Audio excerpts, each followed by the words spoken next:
Ils sont originaux, surprenants, émouvants, sincères. Pas toujours parfaits, ils ont ce truc qui fait qu'on les aime. Ils ont besoin d'être lus pour écrire. Vous êtes leur lecteur. Ils sont les auteurs auto-édités. Et vous écoutez Le Tremplin des auteurs, une émission conçue et présentée par Vera Sayad. Bonjour. J'ai quelque peu hésité à vous présenter le livre dont je vais vous parler aujourd'hui. Mais comme je me connais, je sais que de toute façon j'aurais fini par le faire un jour ou l'autre, alors autant le faire maintenant. Pourquoi ce livre ? Parce que malgré ses défauts qui sont bien présents, je le sais, je l'estime réussi, alors que d'autres livres qui sont a priori beaucoup mieux écrits me semblent ratés. Et donc j'ai trouvé qu'il entrait tout à fait dans le cadre de l'émission, dont le titre est, je le rappelle, Le Tremplin des auteurs, et qui a pour principe de présenter des auteurs de tout niveau. Certains qui pourraient très bien être publiés dans l'édition classique, comme d'autres qui ont beaucoup moins la maîtrise de l'écriture, mais qui ont quelque chose, une qualité propre qui a attiré mon attention et qui me semble donc mériter d'être encouragée. Il s'agit du journal de bord d'une détenue, écrit par Josina Godley, et bien écoutez, je vous en lis tout de suite le premier chapitre, et vous verrez bien si, comme moi, il vous prend par la main. Écrou.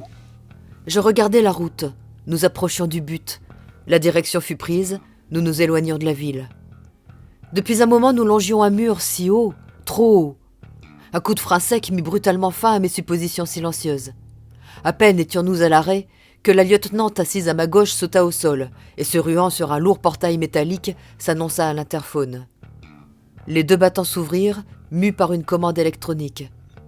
Notre véhicule démarra aussitôt pour s'engouffrer dans la brèche et se ranger dans une petite cour étroite. Ma portière fut décollée d'un geste et on me fit signe de sortir. Une femme en uniforme s'avança vers nous, mais, m'ignorant totalement, prononça quelques mots aimables à l'attention de mon escorte. Dès que je posai un pied au sol, un vertige fit chanceler ma démarche.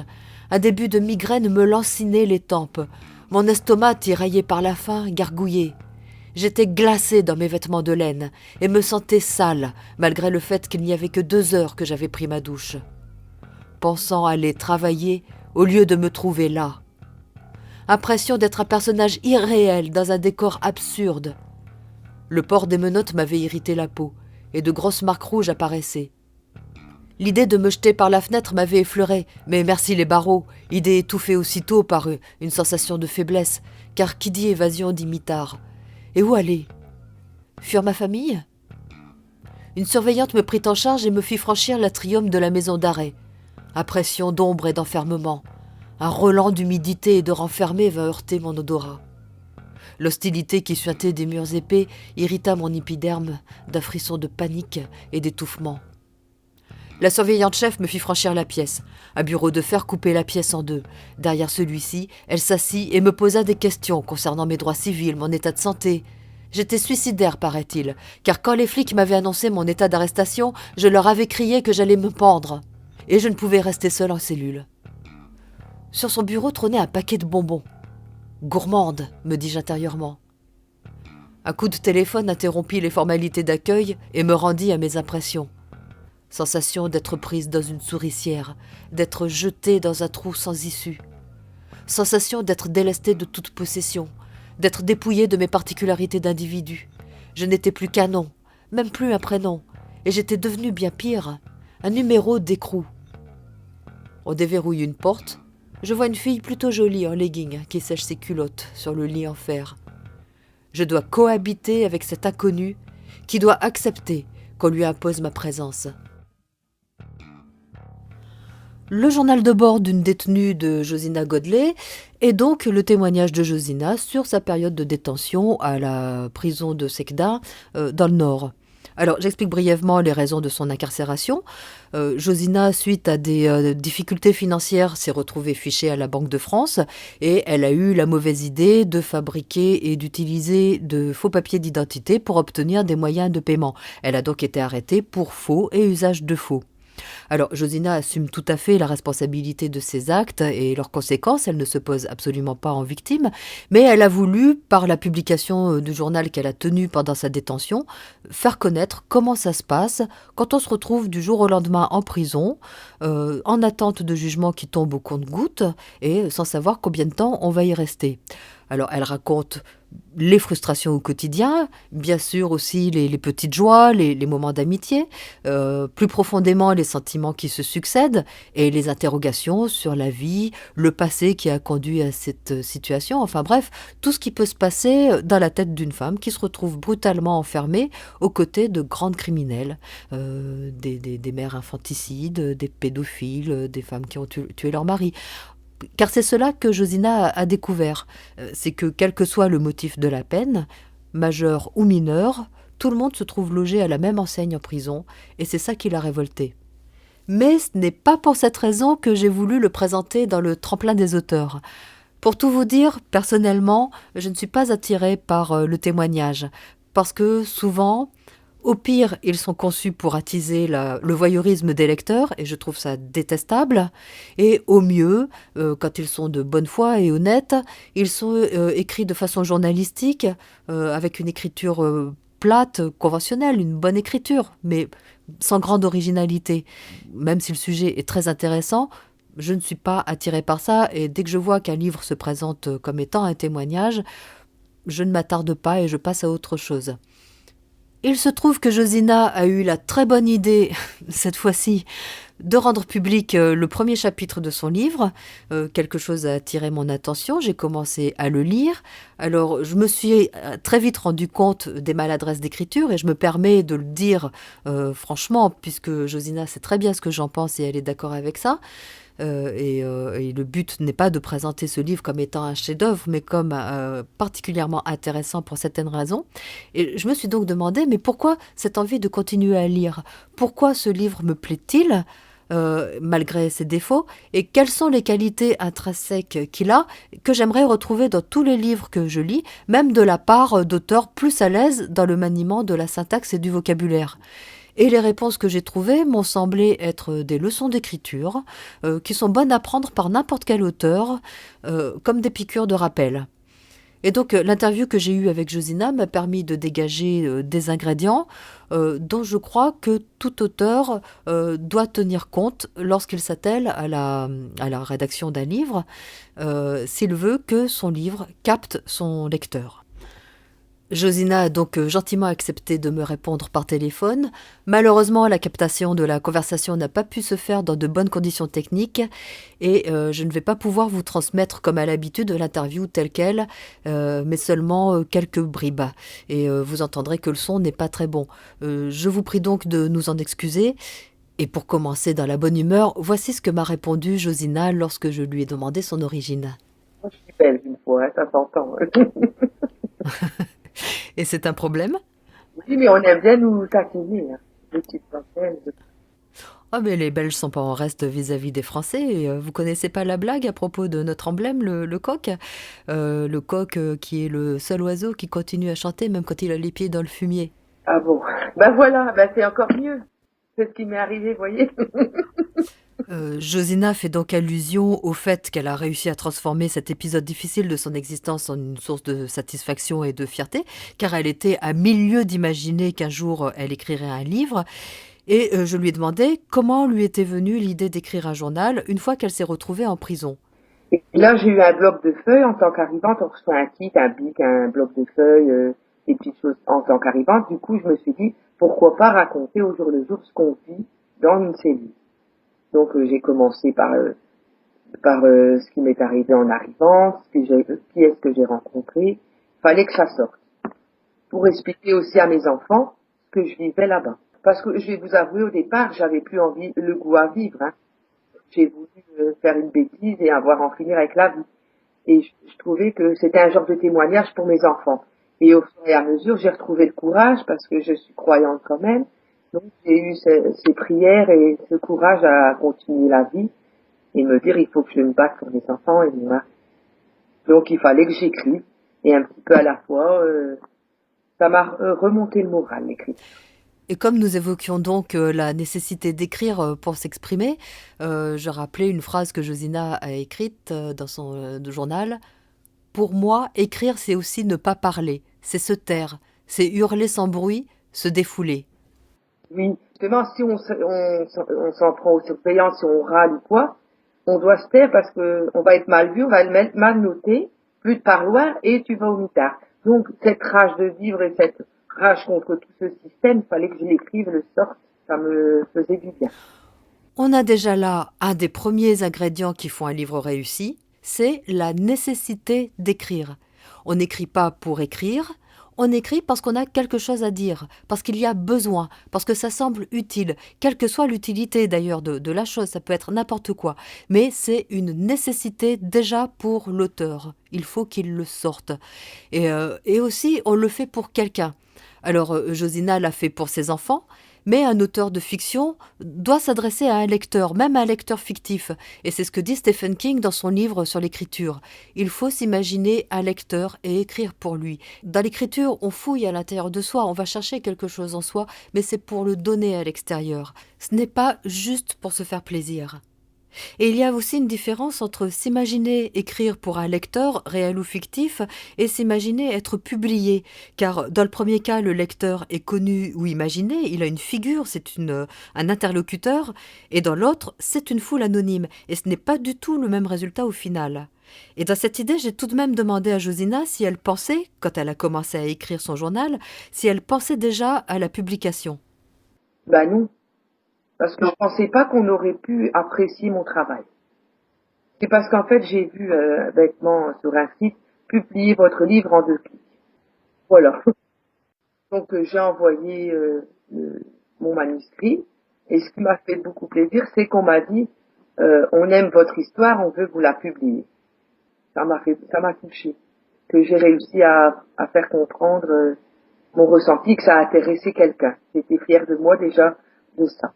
Savoir que ça aurait pu être ça a pu être aimé par quelqu'un. Avant de découvrir les autres facteurs qui ont fait que le livre de Josina a pu être aimé par quelqu'un, nous allons faire la première pause musicale. Et Josina m'a demandé de passer une chanson de Kinvey, Le plus beau jour, et elle va nous expliquer pourquoi. En fait, pourquoi je l'ai choisi? Parce que je l'écoutais en boucle dans ma cellule. Le sujet m'interpellait. Et voilà, lui, le plus beau jour, c'est d'en finir. Et ben moi, le plus beau jour, c'est de continuer à vivre. Le ton déprimé et tout m'a aidé à écrire et à... Quelque part, il me remontait le moral, parce que moi, je vais pas finir comme lui. Nous allons maintenant poursuivre la découverte de l'écriture de Josina à travers quelques petits extraits que je vais vous lire. Je regarde par la fenêtre. La neige s'est amoncelée sur les pavés de la cour. Au loin, j'aperçois l'autoroute en contrebas. Les voitures, les camions filés vers leur destination, ignorant que je les admire. Ils ont de la chance de choisir leur destination.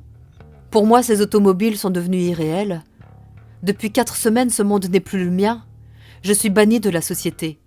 Et là, j'attends encore et toujours le bon vouloir d'une surveillante pour me transférer à nouveau. Comment va être cette nouvelle cellule ? Ce mardi, la très chère greffière m'annonce à nouveau que j'ai 6 mois de plus à purger encore. Youpi, génial. Mais j'ai le droit de m'opposer. Bah voyons. Je devais sortir en octobre. Et là, pas avant avril 2014. Je ne serai sûrement plus en vie d'ici là. Je suis découragée, anéantie. Plutôt que de lutter, ne vaut-il pas mieux se laisser glisser ? Faire son trou dans l'océan ? Laisser le néant engloutir la souffrance à jamais ? Pour renaître dans une âme plus pure et bienfaisante ? Cette stupide et défaitiste question revient sans qu'on l'invite et s'impose presque parfois comme la seule alternative. Peut-être parce que le fait d'être en rupture avec sa vie passée et non en phase avec sa vie d'après place cette question en position de force dans ce marasme infernal de la pensée. Comment tordre le cou à cette perverse redoutable, cette buveuse de sève qui ne prône que le néant idéal et incontournable ? Ce soir, pas de courrier, et mon cœur ne bat plus pendant quelques instants. Je voudrais faire comprendre aux gens du dehors, vous faire ressentir la terrible impression d'abandon qui nous envahit lorsque vous ne nous écrivez pas, et que les liens que la prison prétend détruire se défont face à notre impuissance. J'aimerais que vous compreniez que ce qui, pour vous, n'est que quelques phrases gribouillées sur un bout de papier ou carte quelconque, pour nous, c'est la clarté dans ces ombres. 4 phrases, 4 caresses, 4 rafales de brise, qui ne peuvent nous arriver que de l'extérieur. Je n'aurais jamais cru ça. À mon arrivée, je jugeais celle qui avait tué. Et maintenant, certaines sont des camarades sur qui je peux compter. L'une, Aurélie, m'a prêté un poste de radio, des dosettes de lait, confiture. Elle m'a même appris à faire des gâteaux sans four dans ma cellule. On achète les ingrédients cantinables et pour la cuisson, on incorpore la préparation dans des verres à eau que l'on cuit au bain-marie sur la plaque chauffante pendant 1 heure et demie. Et l'on voit apparaître par miracle de délicieux muffins que l'on démoule avec précaution. Une autre grande qualité du livre de Josina, c'est l'authenticité de ses propos, de ses ressentis. Elle délivre les choses telles quelles. Alors, elle va utiliser un langage direct et familier quand elle décrit des scènes, et d'autres fois, lorsqu'elle fait part de ses réflexions plus existentielles, ses mots tendent à devenir plus précis. Donc pour chaque état d'esprit, elle a le niveau de langage qui correspond, et c'est toujours sincère. Alors ça aussi, c'est un ingrédient qui est important quand on veut écrire, c'est de ne pas chercher à écrire de telle ou telle façon, ne pas se forger un style, mais écrire avec les mots qui nous viennent naturellement. Alors, selon la culture qu'on a, ce sont des mots plus ou moins recherchés, des tournures plus ou moins sophistiquées, mais ce sont des façons de s'exprimer qui nous viennent de l'intérieur, parce qu'on est imprégné d'une culture. Quand on essaye de faire comme si, ça ne fonctionne pas. Quand on est authentique, c'est toujours juste. Et ceux qui ont lu le livre de Josina ne s'y trompent pas, car lorsqu'on lit les commentaires qui sont faits à son sujet, ce n'est pas les faits eux-mêmes qui intéressent le plus les gens. Ce n'est pas parce qu'elle a côtoyé telle ou telle personne ou qu'il s'est passé tel ou tel événement dans cette prison pendant qu'elle y était, contrairement à ce que pensent les journalistes qui l'ont déjà interviewée et ne retiennent que le côté anecdotique de son récit. Ce que les gens ont retenu et aimé, c'est qu'elle nous fait partager ses impressions et qu'elle a réussi à nous faire vivre ce qu'elle a vécu, elle. Et ce n'est qu'avec ses mots à elle qu'elle pouvait y parvenir. Voilà. Oui, surtout.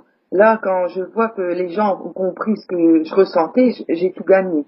C'est ça pour moi, c'est important, le choc des mots.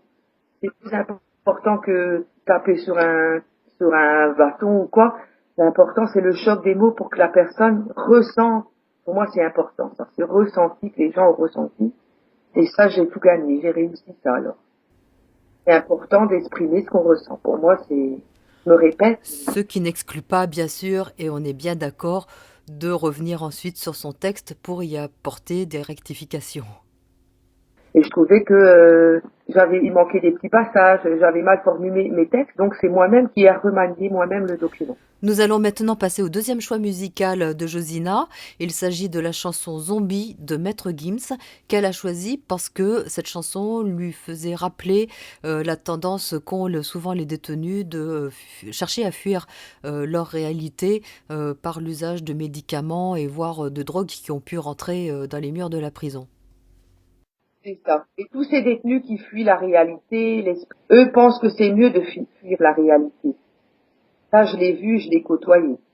Moi, j'ai fui cet état, justement. J'ai vécu ma détention à fond, sans substance médicamenteuse ou shit, pour être en forme et souriante. En fait, je voulais tout contrebalancer tout ça, moi, et dire, je suis en forme, je souris à mes enfants au parloir.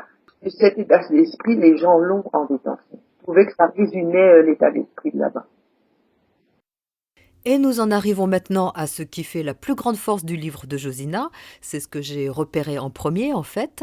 C'est son sens du récit. Josina ne nous raconte pas son histoire du début à la fin selon une chronologie linéaire, mais commence son récit à un moment déjà bien avancé de son histoire. Alors, pour ceux qui ne voient pas bien quelle différence il y a entre histoire et récit, disons que l'histoire est la succession des événements qui constituent le sujet du livre, alors que le récit est la façon dont on raconte l'histoire. Et on peut aussi bien faire commencer le récit par le début de l'histoire que par son milieu ou sa fin, voire largement après la fin de l'histoire ou largement avant son début. Josina, par exemple, ne nous a pas raconté sa vie de A à Z selon une chronologie, mais elle fait logiquement démarrer son récit au moment de son histoire où elle commence à écrire, c'est-à-dire son arrivée en prison. Puis elle décrit son installation, passe à ses impressions, il y a un moment d'introspection, et ce n'est que lorsqu'elle repense à ce qui l'a conduite à cette situation qu'elle raconte le début de l'histoire, c'est-à-dire les actes de falsification. Et le lecteur a tout le temps de se poser des questions, d'échafauder ses théories, et il reçoit les informations avec plaisir, parce qu'il attendait des réponses à ces questions. Beaucoup d'entre vous vont me dire que c'est évident ce que je dis là, que j'enfonce des portes ouvertes. Et pourtant, je n'en suis pas si sûre. Parce que lorsqu'on lit beaucoup d'auteurs auto-édités, comme c'est mon cas, on s'aperçoit que, enfin, parmi les débutants bien sûr, hein, pas parmi les auteurs les plus confirmés qui ont compris ça, mais les débutants s'imaginent une belle histoire avec des personnages, il y a une suite logique, tout est cohérent, très bien, il n'y a rien à dire. Mais ils commencent à raconter l'histoire au début de l'histoire. Le récit commence au début de l'histoire et les événements se déroulent dans leur ordre d'apparition. Et quand on les lit, on sent Kikine royalement et ça donne pas envie de poursuivre la lecture, tout simplement. Et j'ai naturellement demandé à Josina si c'était volontaire de sa part et d'où lui vient, selon elle, son sens du récit. Je suis très contente parce que justement, je voulais que tout le monde s'embarque avec moi dans cette foutue bagnole de flics là, et on part ensemble à l'aventure et voilà. Non, j'ai tout de suite commencé j'ai commencé la route. C'est tout de suite ça qui m'est venu à l'idée. Quand on arrive, on embarque tout le monde et on y va, on déballe tout quoi. Moi, je suis très fan des Marie Himes Clark et tout de suite là, on a envie de lire qui c'est qui a tué qui. Donc, pour moi, c'était important, comme dans Marie Himes Clark, de se faire embarquer comme ça. C'est pas me comparer à Marie Himes Clark, attention, j'ai pas dit ça. Et bien sûr, comme cette première expérience a été plutôt encourageante pour Josina, je lui ai demandé si elle avait des perspectives pour l'avenir, et ça lui a permis de nous donner un joli mot de conclusion. J'aimerais bien m'essayer au polar. Mais je veux justement embarquer les gens, encore une fois, dans mon histoire, qui sera vraiment pas une histoire vraie, quoi. Ce sera vraiment du fictif, mais les passionnés. Je veux être reconnue autant qu'auteur, justement, et plus comme une détenue qui a écrit quelque chose. C'est malheureusement ce que je déplore aux autres journalistes. Elle a fait dans des détentions, elle a écrit un livre, point. Mais ils n'ont pas pensé à chercher à le lire ou à me connaître ou à le découvrir. Et en détention, vous imaginez, dans cet endroit sordide, j'ai réussi à créer quelque chose de positif. C'est ça qui est merveilleux, c'est un beau message. Voilà, il est temps maintenant que je vous lise quelques derniers extraits du livre du journal de bord d'une détenue de Josina Godlet, et vous pourrez retrouver l'émission en podcast sur le site de radiolézard.fr ou sur la chaîne YouTube de l'émission Le Tremplin des auteurs. Merci beaucoup et à bientôt. Un après-midi parmi tant d'autres. J'ai entendu pour la première fois la symphonie des grilles, quand les détenus sont en promenade, ou même quand nous faisons la sieste, arrachés à nos rêveries d'être ailleurs. Une surveillante entre dans chaque cellule et à l'aide d'une barre de fer tape sur tous les barreaux de la fenêtre pour vérifier qu'ils ne sont pas descellés. Le bruit, lugubre, résonne dans tous les étages. Ce matin, je traîne mes pieds, mon corps, et aussi toutes mes chaînes invisibles. Pour tous ceux qui ne connaissaient pas les prisons, ce sont des maisons hantées. Oui, quelque part nous sommes des fantômes qui attendent que la vie veuille bien les reprendre. Attendre, encore et toujours, de pouvoir s'asseoir à nouveau dans le train de l'existence. Mais cette fois dans le bon sens de la marche. Parce qu'ici, coincé dans cette attente qui a un goût interminable, tu vois la vie passer à la vitesse grand V, la vie du dehors, la vie quoi. Même si elle est toujours teintée de galère, c'est tant de choses. Il est 7h et je vais prendre mon service, contente de retrouver Aurélie avec ses grands yeux verts et ses jolies taches de rousseur. Allons-y, promenons-nous dans les couloirs avec notre grande benne verte et lançons gaiement les sacs dans le conteneur et commentons le détail des sacs, ce que les détenus ont mangé la veille. On fait les commères, ça reste gentil et on oublie la détention. Un simple instant de bonheur que l'on attrape, on vole sans s'y attendre et ils sont si rares et précieux. J'appréhende le lundi de Pâques, traditionnelle chasse aux œufs, mais cette année sans moi. La mère poule que je suis ne sera pas là pour couver ses petits œufs. Ils devront la chercher. Au relais, j'ai confectionné un petit bricolage, un gros œuf en papier coloré, collé sur un carton décoré de petites pastilles. J'ai mis un trombone et dessous, qui se cache, une photo de moi. Voilà, on a retrouvé maman poule. Mais qui dit jour férié dit cellule ferme. Voilà le plus dur. Trop navrant.